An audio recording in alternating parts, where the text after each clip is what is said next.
വെള്ളാപ്പള്ളി നടേശനെതിരെ ജിഫ്രി മുത്തുക്കോയ തങ്ങൾ മലപ്പുറത്തെക്കുറിച്ച് വിദ്വേഷ പരാമർശങ്ങൾ അർഹിക്കുന്ന അവജ്ഞയോടെ തള്ളിക്കളയണമെന്ന് ജിഫ്രി മുത്തുക്കോയ ആവശ്യപ്പെട്ടു. മലപ്പുറം ജില്ലയിൽ ആർക്കും നിർഭയമായി എപ്പോഴും സഞ്ചരിക്കാം. ജില്ലയിൽ വന്ന് ജനങ്ങളുമായി സംവദിക്കാത്തവരാണ് ജില്ലയെക്കുറിച്ച് മോശമായി ചിത്രീകരിക്കുന്നതെന്നും ജിഫ്രി തങ്ങൾ പറഞ്ഞു.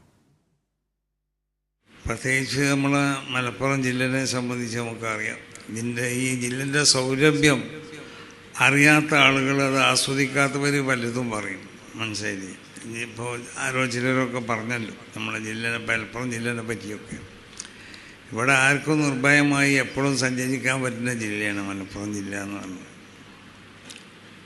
അപ്പോൾ അത് ആ ജില്ലയെ സംബന്ധിച്ച് മനസ്സിലാക്കാതെ, അല്ലെങ്കിൽ ഈ ജില്ലയിൽ വന്നുകൊണ്ട്, അല്ലെങ്കിൽ ഈ ജില്ലക്കാരോട് ഇടപെട്ടുകൊണ്ടിട്ട് ഇവിടുത്തെ ആളുകളുടെ സ്വഭാവം മനസ്സിലാക്കാത്തവർ പലതും പറയും.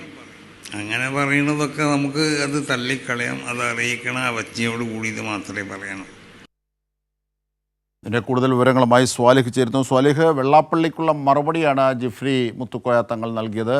വെള്ളാപ്പള്ളി ഇന്നലെ അത് വിശദീകരിച്ചിരുന്നു. മുസ്ലിം വിരോധമല്ല, മുസ്ലിം ലീഗിനെതിരെയാണ് സംസാരിച്ചതെന്നൊക്കെ തരത്തിൽ. ഇന്നിപ്പോൾ എന്തൊക്കെയാണ് ജിഫ്രി മുത്തുക്കോയ തങ്ങൾ പറഞ്ഞത്?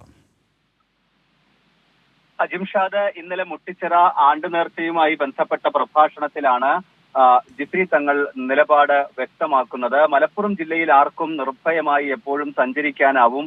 ജില്ലയിലെ ജനങ്ങളുമായി ഇടപഴകാത്തവരാണ് ഇത്തരത്തിലുള്ള അപവാദങ്ങൾ പറയുന്നത്. ഇതെല്ലാം അർഹിക്കുന്ന അവജ്ഞയോടെ തള്ളിക്കളയണമെന്ന് ജിഫ്രി തങ്ങൾ പറഞ്ഞു.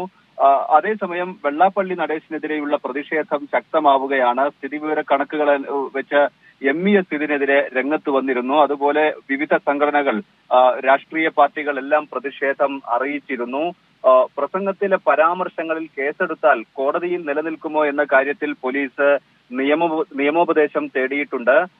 നിലവിൽ 10ഓളം പരാതികളാണ്, 10ലധികം തീർച്ചയായും സ്വാലിഹ്,